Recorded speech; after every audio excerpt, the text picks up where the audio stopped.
really want to hear from Shut It Down DC about this. Do we have any plans for how to respond if there's a coup? We have been in discussion for a couple months about how to respond to different contested election scenarios. First step is that we think that we need to start the post-election phase in the streets. Congress is planning on coming to town and passing laws again and like having business as usual.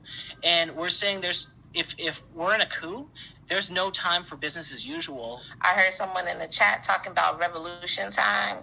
And so I encourage, for all of us to be fighting for revolution before today, tomorrow, afterwards. We're facing an administration and a potential coup and a potential insurrection where efforts to criminalize this are going to be even greater. Understanding that everything that we're doing now in this moment is laying the groundwork for what is going to come. Is there going to be a war?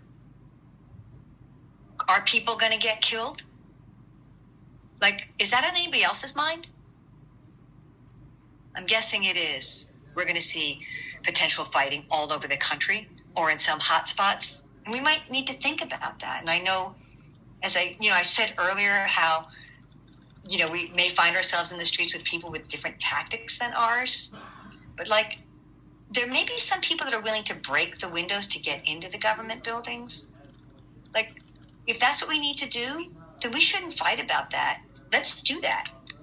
Let's take over the buildings.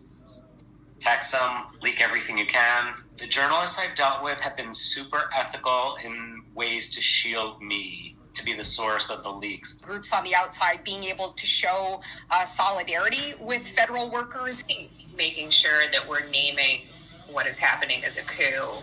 Totally agreed. In the shutdown DC conversations that I've been having, and that's not on the federal side, we also are often saying, call it a coup. It's a coup. Don't let anyone tell you it's not. President Harry S. Truman famously said, "I thought I was the president, but when it comes to these bureaucrats, I can't do a damn thing." So the bottom line with this is that we all, as ordinary people and as federal workers, have power. If masses of people engage in non-cooperation, no ruler can stay in power. Bureaucracy is a really powerful pillar. And, federal workers have unparalleled familiarity with the bureaucratic process. They know how to speed things up. They know how to slow them down. They have access to critical information about policies that are being considered and implemented. They can participate in internal decision-making. They can provide or deny knowledge and expertise that those at the top of the bureaucratic totem pole need. It ultimately comes down to individual decisions and personal choice. Deciding what to do or what not to do is a very personal decision. It's based on context. It's based on your rank, on your tolerance for risk, on your preparation, and frankly, where you sit in the federal bureaucracy. We're talking about the range of different tactics. We talk about acts of commission and acts of omission.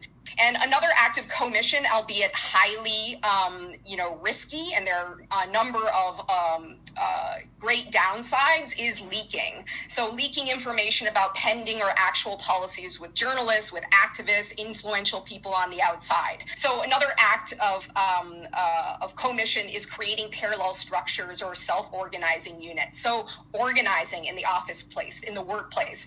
As an attorney in the federal government, I am finding the chat suggestions very interesting, and I just do want to remind people that we lose our status as federal employees if we strike.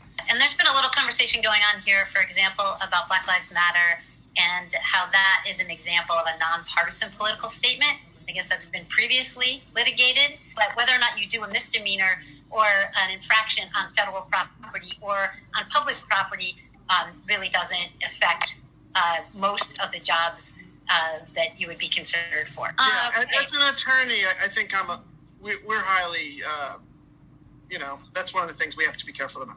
I would just say this is also the importance of being in communication with and in touch with groups, civic groups, grassroots groups that are preparing people for the possibility that red lines may be crossed, that, that the election goes sideways, so everything from Choose Democracy to Hold the Line, to shut down, We Count on Us. I listed a few of those in the slides earlier, but, they're the ones who are really in the vanguard of helping people think about, interpret red lines, and think about different actions that can be taken well beyond kind of street protests and demonstrations, but kind of sustained organizing and action. What does it look like in practical terms to put, to slow the gears down in some ways or another?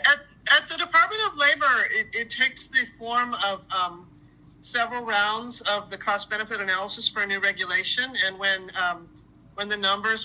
people were cheating on the numbers, a copy of that draft got leaked to the Daily Labor Report, and it got published, and it got sent to a congressperson. And the Office of Inspector General opened an investigation on who was cheating on the numbers.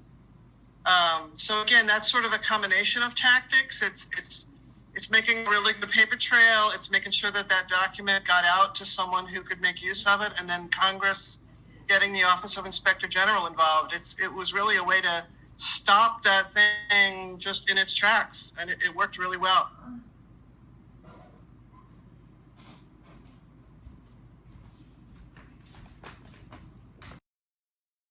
Really want to hear from